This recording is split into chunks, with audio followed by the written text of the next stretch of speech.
ಪ್ರೀತಿಯ ಸೂರ್ಯಾಗಿ ಸಮಾನ. ಯಾವ ಇವತ್ತಿನ ಕೀರ್ತನೆಯ ಸೇವೆಯ ಸಲುವಾಗಿ ತೆಗೆದುಕೊಂಡಿರುವಂತಹ ಅಭಂಗ ದೇಹೂರಿನ ಸುಪ್ರಸಿದ್ಧ ಸಾಧುವಾಗಿರುವಂತಹ ಜಗದ್ಗುರು ಜಗತ್ತೊಂದನೆಯ ಮಹಾನ್ ವೈಷ್ಣವ ಶ್ರೀ ಸಂತ ತುಕಾರಾಮ್ ಮಹಾರಾಜರ 4 ಚರಣದ ಆ ಪಾಂಡುರಂಗ ಪರಮಾತ್ಮನಿಗೆ, ಆ ದೇವರಿಗೆ ಯಾವ ರೀತಿ ಭಕ್ತಿ ಮಾಡಬೇಕು ಮತ್ತು ಯಾವ ರೀತಿ ಭಕ್ತಿ ಮಾಡಿದರೆ ನಿಜವಾದ ಭಗವಂತನ ಪ್ರಾಪ್ತಿಯಾಗುತ್ತೆ ಅನ್ನೋದು ಇವತ್ತಿನ ಈ ಅಭಂಗದ ಮೂಲಕ ಸಾಧು ಸಂತರು ವಿವರಣೆ ಮಾಡಿ ಹೇಳ್ತಾ ಇದ್ದಾರೆ. ಜಗದ್ಗುರು ತುಕೋಬರಾಯರು ವಿವರಣೆ ಮಾಡಿ ಹೇಳ್ತಾ ಇದ್ದಾರೆ. ಭಗವಂತನ ಭಕ್ತಿ ಯಾವುದು, ನಿಜವಾದವರ ಭಗವಂತ ಭಕ್ತಿ ಯಾವುದು ಮಾಡಬೇಕು ಮತ್ತು ಯಾವ ರೀತಿ ಮಾಡಿದ್ರೆ ಆ ಭಗವಂತನಿಗೆ ಇಷ್ಟ ಆಗುತ್ತೆ ಅನ್ನೋದನ್ನ ಇವತ್ತಿನ ಅಭಂಗದ ಮೂಲಕ ಚಿಂತನೆ ಮಾಡೋಣ. ಆದ್ರೆ ಚಿಂತನೆ ಮಾಡೋಕ್ಕಿಂತ ಮುಂಚೆ ನಮ್ಮ ವಾರಕರಿ ಸಂಪ್ರದಾಯದ ಒಂದು ನಿಯಮ ಇದೆ. ಅಖಲಾಂಡ ಕೋಟಿ ಬ್ರಹ್ಮಾಂಡಕ ನಾಯಕನಾದಂತಹ ಆ ಪಾಂಡುರಂಗ ಪರಮಾತ್ಮನ ಮೊದಲು ಅವನಿಗೆ ಶರಣ ಹೋಗೋಣ.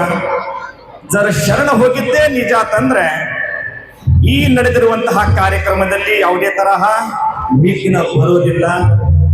ಮತ್ತೆ ಯಾವುದೇ ಕಾರ್ಯಕ್ರಮ ಮಾಡಬೇಕಾದ್ರೂ ಕೂಡ ಮೊದಲು ಮಂಗಲ ಮಾಡಬೇಕಾಗುತ್ತೆ.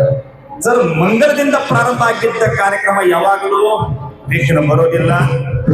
ಅದಕ್ಕೆ ಜ್ಞಾನೇಶ್ವರ ಮಹಾರಾಜರು ಕೂಡ ಇಲ್ಲಿ ಅಭಂಗ ಹೇಳ್ತಾ ಇದ್ದಾರೆ. ಸಕಲ ಮಂಗಳ ನಿಧಿ ಶ್ರೀ ವಿಠಲಾಚಿ ನಾಮಾಜಿ, ಅಥವಾ ಜರ ಶರಣ ಹೋಗಬೇಕಾದ್ರೆ ಸರ್ವಭಾವದಿಂದ ಭಗವಂತನಿಗೆ ಶರಣ ಹೋಗಿದ್ದೇ ನಿಜ ಅಂತಂದ್ರೆ ಅಲ್ಲಿ ಯಾವುದು ವಿಘ್ನ ಬರೋದಿಲ್ಲ. ಅದಕ್ಕೂ ಕೂಡ ಜಗದ್ಗುರು ತುಕೋಬರಾಯರು ವರ್ಣನೆ ಮಾಡ್ತಾ ಇದ್ದಾರೆ. ಯಾವ ರೀತಿ ಶರಣ ಹೋಗ್ಬೇಕು ಭಗವಂತನಿಗೆ ಅಂದ್ರೆ ನಮ್ಮ ದೇಹದಲ್ಲಿದ್ದ ಸರ್ವಭಾವದಿಂದ ಭಗವಂತನಿಗೆ ಶರಣ ಹೋಗಬೇಕು. ಅದಕ್ಕೆ ಮನವುನಿ ಶರಣ ಜಾವೆ ಸರ್ವಭಾವಿ ನಿವಾಸ ತುಹಾವುತರಿ ನ ಪಾರ ಅವರು ಜರ ನಮನ ಮಾಡ್ಬೇಕಾದ್ರೆ ಯಾವ ರೀತಿ ಮಾಡ್ಬೇಕು? ಪಾಂಡುರಂಗ ಕರು ಪ್ರಥಮ ನಮ, ಪಾಂಡುರಂಗ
पांडुरंगा करू प्रथम नमन दुसरे चरण संताची त्यांच्या कृपाने कथेचा विस्तार बाबाजी सद्गुरुदास तुका मस्तक ही पायावरी या वरकरी संताची जेणे पंढरी सारे काची आपला धामण काम केला वैकुंठाधिपती श्री विठ्ठल सखा सुरात जो का भक्त विरक्त भूतळवटी विख्यात हा बोलला त्या श्री संत सद्गुरु मान तुझे चरणी साष्टांगनी गातला विठोबार कुमारी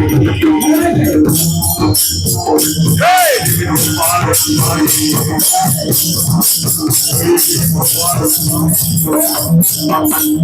नमो सद्गुरु कृपया ज्ञानदीपा नमो सद्गुरु सच्चिदानंद रूपा नमो सद्गुरु भक्त कल्याण मूर्ति नमो सद्गुरु भास्करा पूर्ण कीर्ति सर्व मंगल मांगल्य शिवे सर्वार्थ साधिके ಶರಣೆ ತ್ರ್ಯಂಬಕೆ ಗೌರಿ ನಾರಾಯಣಿ ನಮೋಸ್ತುತೇ.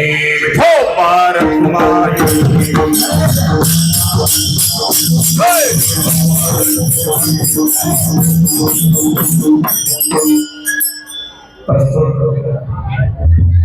ಯಾವ ಇವತ್ತಿನ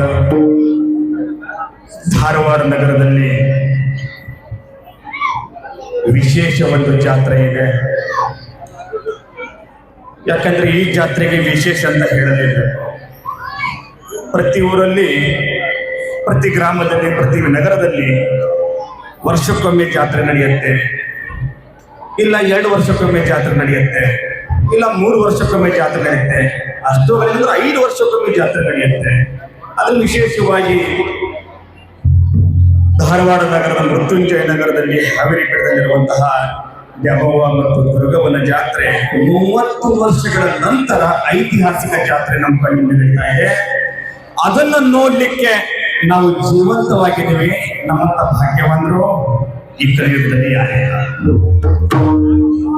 ವಿಶೇಷ ಎಂದರೆ ಜಾತ್ರೆಯಲ್ಲಿ ಅಂದ್ರೆ ಜಾತ್ರೆ ಹೆಂಗಿರ್ಬೇಕು ಅಂದ್ರೆ ಜಾತ್ರೆ ತರಾನೇ ಇರಬೇಕು. ಆದ್ರೆ ನಾವು ನೋಡಕ್ ಹೋಗ್ತೀವಿ ಜಾತ್ರೆ ತರಾನೇ ನಡಿಯಾಕ್ ಹೋಗ್ತೈತಿ. ಜಾತ್ರೆ ಒಳಗೆ ಏನಂತೈತಿ ಅಂದ್ರೆ ಗದ್ಲಿರತೈತಿ. ಅಷ್ಟೇ ಅಲ್ಲ, ಅಡ್ಗೆ ಸಾಮಾನುಗಳು ಇರ್ತಾವ, ತಿನ್ನೋವು ಇರ್ತಾವ, ಎಲ್ಲಾ ತನ್ನ ಇರ್ತಾವ. ವಿಶೇಷವಾಗಿ ಈ ಜಾತ್ರೆ ಒಳಗ ಸತ್ಸಂಗನೂ ನಡೆಯಾಕೋತಿತ್ತಲ್ಲ, ಅದು ದೊಡ್ಡ ಮಹತ್ವ. ಸತ್ಸಂಗ ನಡೆಯಾಕೋತಿ. ಅಷ್ಟೇ ಅಲ್ಲ, ವಿಶೇಷವಾಗಿ ಈ ಜಾತ್ರೆಯಲ್ಲಿ ಒಂದು ವಾರಕರಿ ಸಂಪ್ರದಾಯದ ಒಂದು ಕೀರ್ತನೆಯೂ ಕೂಡ ಇದೆ. ಅಂದ್ರೆ ಇದು ನಾನು ಪ್ರಥಮವಾಗಿ ನೋಡ್ತಾ ಇದ್ದೀನಿ. ಎಲ್ಲೂ ಜಾತ್ರೆಯಲ್ಲೂ ಕೂಡ ವಾರಕರಿ ಸಂಪ್ರದಾಯದ ಕೀರ್ತನೆ ನಾನು ನೋಡಿಲ್ಲ. ನಿಜ ಹೇಳ್ಬೇಕಂದ್ರೆ ಜಾತ್ರೆಯಲ್ಲಿ ಯಾರೆಲ್ಲ ಸಣ್ಣ ಮಕ್ಕಳು ಡ್ಯಾನ್ಸ್ ಮಾಡ್ತಾರೆ, ಗುರುಗಳ ಆಶೀರ್ವಚನ ಇರುತ್ತೆ, ಸ್ವಲ್ಪ ಪ್ರವಚನ ಇರುತ್ತೆ. ಆದ್ರೆ ನಿಜವಾಗ್ಲೂ ಕೂಡ ಇವತ್ತು ವಾರಕರಿ ಸಂಪ್ರದಾಯದ ಕೀರ್ತನೆ ಅದು ಬಯಸದೇ ಬಂದ ಭಾಗ್ಯ. ಅದು ನನಗೆ ಸಿಗಬೇಕಂದ್ರೆ ಯಾವ ಜನ್ಮದ ನಾ ಪುಣ್ಯ ಮಾಡಿದ್ರು ನನಗೆ ಗೊತ್ತಿಲ್ಲ, ಏನು ನನ್ನ ಹಿರಿಯರ ಪುಣ್ಯ ಮಾಡಿದ್ರು ಗೊತ್ತಿಲ್ಲ. ಅದು ಕೂಡ ನಿಮ್ಮಂಥ ಎಲ್ಲ ವಾರಕರಿಗಳು, ಭಕ್ತಾದಿಗಳು ನನಗೆ ಕರೆ ಮಾಡಿ ಈ ಒಂದು ಸೇವೆ ಕೊಟ್ಟಿದ್ದೀರಿ. ನಿಜ ಹೇಳ್ಬೇಕಂದ್ರೆ ಆದಿಶಕ್ತಿ ಆ ದೇವಿಯ ಎಷ್ಟು ವರ್ಣನೆ ಮಾಡಿದ್ರು ಕೂಡ ಕಡಿಮೆನೇ ಇದೆ. ಯಾಕಂದ್ರೆ ಆ ತಾಯಿ ಪ್ರಪಂಚಕ್ಕೆ, ಈ ಭೂಮಿಗೆ ಮೊದಲು ಬಂದವರು, ತದನಂತರ ನಾವು ಎಲ್ಲ ಹೋಗಿದ್ದೀವಿ. ಆ ತಾಯಿ ಮೊದಲು ಬಂದವರು. ಆ ತಾಯಿಗೆ ಎಷ್ಟು ಕೊಂಡಾಡಿದ್ರು ಕೂಡ ಕಡಿಮೆ ಇದೆ. ನಾನು ವಿಚಾರ ಮಾಡಿದೆ, ಈ ವಾರಕರಿ ಸಂಪ್ರದಾಯ ಭಜನೆಗೆ ಮತ್ತು ಆ ತಾಯಿಗೆ ಏನು ಸಂಬಂಧ ಇದೆ ಅಂತ. ಯಾವಾಗಲೂ ನಾವು ವಿಠ್ಠಲ ವಿಠ್ಠಲ ವಿಠ್ಠಲ ಅಂತ ನಾಮಸ್ಮರಣೆ ಮಾಡ್ಕೊಂಡು ಹೋಗೋರು. ಆದ್ರೆ ಈ ವಾರಕರಿ ಸಂಪ್ರದಾಯಕ್ಕೆ, ಈ ಭಜನೆಗೆ, ಆ ತಾಯಿಗೆ ಏನು ಸಂಬಂಧ ಇದೆ ನಾನು ವಿಚಾರ ಮಾಡ್ತಾ ಬಂದೆ. ಜಗದ್ಗುರು ತುಕಾರಾಮ್ ಮಹಾರಾಜರು, ಸಾಧು ಸಂತರು ಈ ತಾಯಿ ಬಗ್ಗೆ ಕೂಡ ವರ್ಣನೆ ಮಾಡಿದ್ದಾರೆ. ಆ ವರ್ಣನೆ ಯಾವ ವಚನಕ್ಕಿಂತಲೂ ಏನು ಕಡಿಮೆ ಇಲ್ಲ, ಅದು ಜಾಸ್ತಿನೇ ಇದೆ. ಆ ವರ್ಣನೆ ಏನು ಕಡಿಮೆ ಇಲ್ಲ, ಅನೇಕ ವರ್ಣನೆಗಳಿದೆ. ನೀವೆಲ್ಲ ನವರಾತ್ರಿ ಅಂತ ಮಾಡ್ತೀರಿ, ವಿಜಯದಶಮಿ ಅಂತ ಮಾಡ್ತೀರಿ. ಇವತ್ತು ಆ ದುರ್ಗವ್ವ ಮತ್ತು ದ್ಯಾಮವ್ವನ ಜಾತ್ರೆ ಮಾಡ್ತಾ ಇದ್ದೀರಿ. ಅವಳು ಆದಿಶಕ್ತಿ ಇದ್ದಾಳೆ. ಕಥೆ ಹೆಂಗಿದೆಪ್ಪ ಅಂದ್ರೆ, ಆ ಮಹಿಷಾಸುರ ಮರ್ದನ ಮಾಡಿದಾಗ ಆ ತಾಯಿ ಯಾವ ಅವತಾರ ತಗೊಂಡಿದ್ಲು, ಎದಕ್ಕೆ ಆ ಅವತಾರಕ್ಕೆ ಬರಬೇಕಾಯಿತು, ಇದೆಲ್ಲ ಸ್ವಲ್ಪ ವಿಚಾರ ಮಾಡುವುದಿದೆ. ಎಲ್ಲರೂ ಜಾತ್ರೆ ಮಾಡ್ತೀರಾ, ಜಾತ್ರೆ ಮಾಡ್ಕೊಂಡು ಜಾತ್ರೆಯಲ್ಲಿ ಏನು ಹತ್ಯಾರ ಎಲ್ಲ ತಿನ್ಕೊಂಡು ಅಡಿಗೆ ಸಾಮಾನು ತಗೊಂಡು ಮನೆಗೆ ಹೋಗ್ಬಿಡ್ತೀರಾ. ಆದ್ರೆ ತಾಯಿ ಗುಣಗಾನ ಎಲ್ಲೂ ಕೇಳೋಕ್ ಸಿಗಲ್ಲ. ಆದ್ರೆ ಕಿಂಚಿತ್ ಸ್ವಲ್ಪ ಸಮಯದಲ್ಲಿ ನಾನು ಬಿಡಿಸಲಿಕ್ಕೆ ಪ್ರಯತ್ನ ಮಾಡ್ತೀನಿ, ಲಕ್ಷ್ಯ ಪಟ್ಟು ಕೇಳಿದ್ರೆ. ಮಹಿಷಾಸುರನ ತಂದೆಯ ಹೆಸರು ರಂಭಾಸುರ. ಯಾರು? ರಂಭಾಸುರ. ರಂಭಾಸುರ ತಾಮಸ ಗುಣದವನು, ಗುಣ ಸರಿ ಇರಲಿಲ್ಲ. ಬ್ರಹ್ಮದೇವನ ಸಾಕ್ಷಾತ್ಕಾರ ಮಾಡ್ಕೊತಾನೆ. ಅಷ್ಟೆಲ್ಲ ಸಾಕ್ಷಾತ್ಕಾರ ಮಾಡ್ಕೊಂಡು ವರವನ್ನು ಕೇಳ್ತಾನೆ. ವರವನ್ನು ಕೇಳ್ತಾ ಇರುವಾಗ ಅವನಿಗೆ ಮಹಿಷಿ ಅನ್ನೋ ಎಮ್ಮೆ ಮೇಲೆ ಮೋಹ ಆಗುತ್ತೆ. ಯಾರಿಗೆ? ಮಹಿಷಿ ಅಂದ್ರೆ ಎಮ್ಮೆ. ಎಮ್ಮೆ ಮೌಲ್ಯ ಮೋಹ ಅಂದ್ರೆ ಆಗಿನ ಟೈಮ್ನಲ್ಲಿ ಮಹಿಳೆಯೇ ಕಾಣಬೇಕು, ಎಮ್ಮೆ ತರನೂ ಕಾಣಬೇಕು, ಮೋಹ ಆಗುತ್ತೆ. ಅವರ ಜೊತೆ ಸಂಬಂಧ ಮಾಡಿಕೊಂಡು ಅದೇ ತರಹ ಒಂದು ಪುತ್ರನ ಜನನ ಮಾಡ್ತಾನೆ. ಯಾರು? ರಂಭಾಸುರ. ಅವನೇ ಮಹಿಷಾಸುರ ಆಗಿ ಬರ್ತಾನೆ. ಅವನು ಕೂಡ ಮುಂದೆ ಬರುವಂತಹ ದಿನಗಳಲ್ಲಿ ಬ್ರಹ್ಮದೇವನ ಸಾಕ್ಷಾತ್ಕಾರ ಮಾಡಿಕೊಂಡು ವರ ಕೇಳ್ತಾನೆ. ಏನ್ ಕೇಳ್ತಾನಪ್ಪ ಅಂದ್ರೆ, ನನ್ನ ಮರಣ ಯಾವ ಮನುಷ್ಯದಿಂದಲೂ ಕೂಡ ಆಗ್ಬಾರದು, ಸಾಮಾನ್ಯ ಮನುಷ್ಯನಿಂದ ನನ್ನ ಮರಣ ಆಗ್ಬಾರ್ದು ಅಂತ ಕೇಳ್ತಾನೆ. ಆದ್ರೆ ಅದೇ ರೀತಿ ಎಲ್ಲ ದೇವಾನುದೇವತೆಗಳನ್ನು ಎಲ್ಲ ಓಡಿಸ್ತಾನೆ. ಸ್ವರ್ಗದಿಂದ ಓಡಿಸ್ತಾನೆ, ಪಾತಾಳದಿಂದ ಓಡಿಸ್ತಾನೆ, ಎಲ್ಲಾ ತ್ರಿಲೋಕದಲ್ಲಿ ವಿಜಯ ಮಾಡ್ತಾನೆ. ದೇವಾನುದೇವತೆಗಳು ಶಿವ ಮತ್ತು ವಿಷ್ಣು ಕಡೆ ಹೋಗ್ತಾರೆ. ಅವಾಗ ಶಿವ ವಿಷ್ಣು ನಿರ್ಮಾಣ ಮಾಡಿದ್ದ ಎಲ್ಲಾ ನವಶಕ್ತಿಯ ಅವತಾರವೇ ಈ ಮಹಿಷಾಸುರ ಮರ್ದಿನಿ ಅಂದ್ರೆ ದುರ್ಗಾ ಮಾತೆ. ಆ ದುರ್ಗಾ ಮಾತೆ ವರವನ್ನು ಕೇಳ್ತಾಳೆ ಶಿವನಿಗೆ. ಶಿವನಿಂದ ತ್ರಿಶೂಲ, ವಿಷ್ಣುವಿನಿಂದ ಚಕ್ರ, ವರಾಹದಿಂದ ಶಂಖ, ಎಲ್ಲಾ ದೇವತೆಗಳಲ್ಲಿ ವರವನ್ನು ಕೇಳ್ತಾಳೆ. ಎಲ್ಲಾ ಅಸ್ತ್ರವನ್ನು ತಗೋತಾಳೆ. ಇಂದ್ರನಿಂದ ವಜ್ರಾಯುಧ, ಎಲ್ಲಾ ದೇವತೆಗಳಿಂದ ಎಲ್ಲ ಆಯುಧಗಳನ್ನು ತಗೊಂಡು 1ನೇ ದಿವಸ, 2 ದಿವಸ, 9 ದಿವಸ ಯುದ್ಧ ಮಾಡ್ತಾಳೆ. ಅದೇ ನವರಾತ್ರಿ. ಪ್ರತಿಯೊಂದು 10 ಅವತಾರಗಳಲ್ಲಿಯೂ ಕೂಡ ಆ ಮಹಿಷಾಸುರ ಒಂದೊಂದು ಅವತಾರವಾಗಿ ಎಲ್ಲ ಮುಗಿಸ್ತಾಳೆ. ಆದ್ರೆ ಕೊನೆಯ 10ನೇ ದಿವಸ ಮಹಿಷಿಯ ಅವತಾರದಲ್ಲಿ ಆ ಮಹಿಷಾಸುರ ಬರ್ತಾನೆ. ಅವಾಗ ಕ್ರೋಧದಿಂದ 3 ದೇವಾನುದೇವತೆಗಳು ಕೊಟ್ಟಿದ್ದು ಆಯುಧದಿಂದ ಆ ಮಹಿಷಾಸುರನಿಗೆ ಕೊಲ್ತಾನೆ. ಅವಾಗಲೇ ವಿಜಯದಶಮಿ ಅಂತ ಹೇಳಲಾಗತ್ತೆ. ಅದೇ ನಮ್ಮ ನವರಾತ್ರಿಯಲ್ಲಿ ನಾವು ಉತ್ಸವ ಮಾಡ್ತೀವಿ. ಅದೇ ವಿಜಯದಶಮಿದಂದು ಮಹಿಷಾಸುರನ ಮರ್ದನಾಗತ್ತೆ. ಇಲ್ಲಿ ನಾಮದೇವ ಮಹಾರಾಜರು ವರ್ಣನೆ ಮಾಡ್ತಾ ಇದ್ದಾರೆ ತಮ್ಮ ಅಭಂಗದಲ್ಲಿ.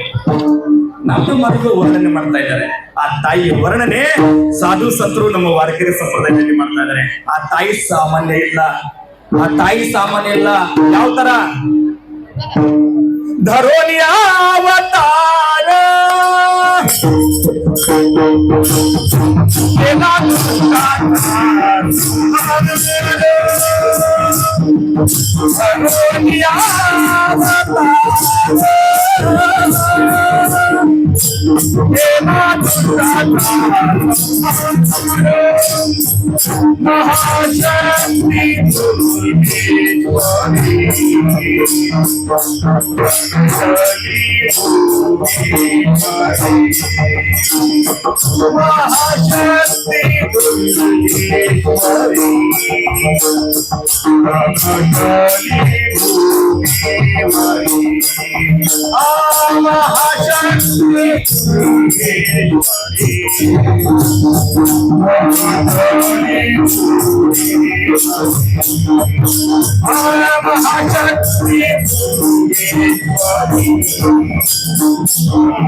ಮಹಿಷಾಸುರ ಮರುದುನಿ ಮಹಿಷಾಸುರ ಮರುದುನಿ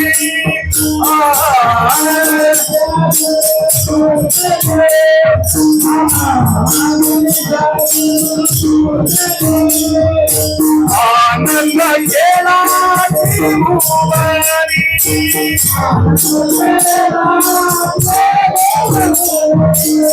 ಮಹಾಶಕ್ತಿ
ಆ ತಾಯಿಯನ್ನು ವರ್ಣನೆ ಮಾಡುವಾಗ ಶ್ರೀ ಸಂತ ನಾಮದೇವ್ ಮಹಾರಾಜರು ಹೇಳ್ತಾ ಇದ್ದಾರೆ, ನಮ್ಮ ವಾರಕರಿ ಸಂಪ್ರದಾಯದ ಸಾಧು ಸಂತರು ಕೂಡ ವರ್ಣನೆ ಮಾಡ್ತಾ ಇದ್ದಾರೆ. ಧರೋನಿ ಅವತಾರ ಕೆಲ ದುಷ್ಟಾತ್ಮ ಸಂಹಾರ.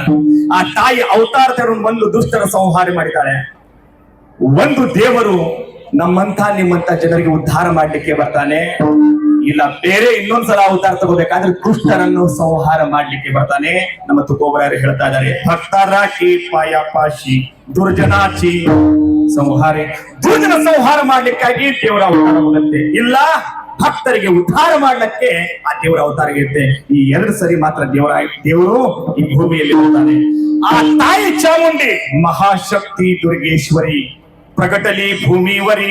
ಆ ತಾಯಿ ಚಾಮುಂಡಿ ದುರ್ಗಾ ಇವತ್ತು ಈ ಭೂಮಿಯಲ್ಲಿ ಅವತರಿಸಿದ್ದಾಳೆ. ಯಾವ ರೀತಿ ಧಾರವಾಡ ನಗರದಲ್ಲಿ ಈ ಮೃತ್ಯುಂಜಯ ನಗರದಲ್ಲಿ ಆ ತಾಯಿ ಇವತ್ತು ಅವತರಿಸಿದಳು, ಅದೇ ತರಹ ನಾಮದೇವ್ ಮಹಾರಾಜರು ಕೂಡ ವರ್ಣನೆ ಮಾಡ್ತಾ ಇದ್ದಾರೆ. ಮಹಿಷಾಸುರ ಮರ್ದುನಿ ಆನಂದ ಕೇಲ ತ್ರಿಭುವನಿ. ಮಹಿಷಾಸುರನ ಮರ್ದನ ಮಾಡಿ ಇಡೀ ಮೂರು ಲೋಕ ಕೂಡ ಇವತ್ತು ಸಂತೃಪ್ತಿ ಮಾಡಿದ್ದಾಳೆ. ಮೂರು ಲೋಕ ಇವತ್ತು ಸಂತೃಪ್ತಿ ಆಗಿದೆ. ನಾಮದೇವ್ ಮಹಾರಾಜರು ಹೇಳ್ತಾ ಇದ್ರೆ ಅವಳು ಸಾಮಾನ್ಯ ಅಲ್ಲ, ಜಗತ್ತಿನ ತಾಯಿಯಾಗಿದ್ದಾಳೆ. ಯಾರು? ಆ ತಾಯಿ ಜಗತ್ತಿನ ತಾಯಿ. ಜಗಾಚಿತಿ ಮಾಯ ನಮ್ಮ ಮನೆ ಒಂದು ತ್ಯಾಚಿ ಪಾಯ. ಏನು? ಜಗಾಚಿತಿ ಮಾಯ. ಇವತ್ತು ಜಗತ್ತಿನ ತಾಯಿ ಅವಳು ಆಗಿದ್ದಾಳೆ. ದುರ್ಗೆ ಅಂದರೆ ಶಕ್ತಿ, ಸಂರಕ್ಷಣೆ ಮಾಡುವಳು. ಶಾಸ್ತ್ರದಲ್ಲಿ 3 ದೇವತೆಗಳು ಹೇಳಿದ್ದಾರೆ. ಎಷ್ಟು? 3. ಒಂದು ದುರ್ಗೆ, 2 ಲಕ್ಷ್ಮಿ ಮತ್ತು 3ನೇದು ಸರಸ್ವತಿ. ಈ 3 ದೇವತೆಗಳಿಗೆ ವರವನ್ನು ಕೇಳಬೇಕಂತೆ. ದುರ್ಗೆ ಕಡೆ ಶಕ್ತಿ ಕೇಳಬೇಕು, ದುರ್ಗೆ ಕಡೆ ಸಂರಕ್ಷಣೆ ಮಾಡುವಂತ ಕೇಳಬೇಕು.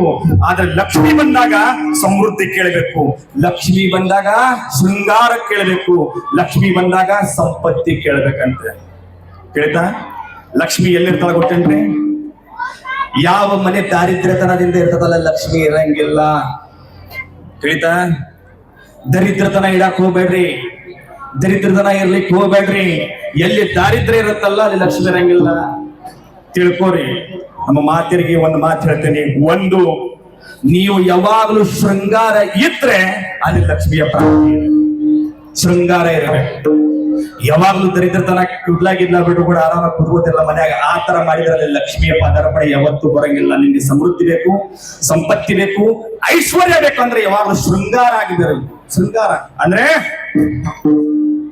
ಬ್ಯೂಟಿ ಪಾರ್ಲರ್ ಶೃಂಗಾರ ಅಲ್ಲ. ತಿಳ್ಕೋರಿ, ಬ್ಯೂಟಿ ಪಾರ್ಲರ್ ಶೃಂಗಾರ ಅಲ್ಲ. ನಮ್ಮ ಶೃಂಗಾರ ಹೆಂಗಿದೆ ಅಂದ್ರೆ ಕುಂಕುಮ ಬಟ್ಟು, ಮೂಗುತಿ, ಕೂದ್ಲ ಕಟ್ಕೊಂಡಿರೋದು. ಹಂಗೆ ಈ ಶೃಂಗಾರ ಈಗ ನಡೆಯಂಗಿಲ್ಲ ಅಂತ ನಡೆಯಂಗಿಲ್ಲ. ಅಲ್ಲಿ ಯಾವಾಗಲೂ ಲಕ್ಷ್ಮಿಯ ವಾಸರಿರುತ್ತೆ. ಸರಸ್ವತಿಗಳೇ ಏನು ಕೇಳಬೇಕಂದ್ರೆ ಶಿಕ್ಷಣ ಕೇಳಬೇಕು, ವಿದ್ಯಾದಾನ ಕೇಳಬೇಕು. ಈ 3 ಶಕ್ತಿಗಳು ಮಾತ್ರ ನಮ್ಮ ಜೀವನದಲ್ಲಿ ಯಾವಾಗಲೂ ಅಳವಡಿಸಬೇಕು. ಭಕ್ತರಾಕೆ ಪಾಯಪಾಶಿ ದುರ್ಜನ ಸಂಹಾರ ಮಾಡಿದ್ರು. ನಿಜವಾಗಲೂ ಕೂಡ ಮಹಿಷಾಸುರನ ಮರ್ದನ ಆಯ್ತೇನು? ಇಲ್ಲ. ಮಹಿಷಾಸುರನ ಒಳಗಡೆ ಇದ್ದಿದ್ದು ಕಾಮ, ಕ್ರೋಧ, ಮದ, ಮತ್ಸರ, ಲೋಭ ಇದೇನು ಚಟುವಿಕಾರ ಐತಲ್ಲ ಅದು ಅಂತ ಮಾಡಿದ್ರು. ಅದಕ್ಕೆ ಮಹಿಷಾಸುರ ಅವಾಗಲೂ ಇದ್ದ, ಮಹಿಷಾಸುರ ಇವಾಗಲೂ ಇದ್ದಾನೆ, ಇದು ಸತ್ತಿಲ್ಲ. ಯಾರ ಮನಸ್ಸಿನಲ್ಲಿ ಕಾಮ ಕ್ರೋಧ ಲೋಭ ಅಡಗಿದೆಯಲ್ಲ ಅಲ್ಲಿ ಮಹಿಷಾಸುರ ಇದ್ದಾನೆ. ಯಾರ ಮನಸ್ಸಿನಲ್ಲಿ ಕೋಪ ವ್ಯಭಿಚಾರ ಅನಾಚಾರ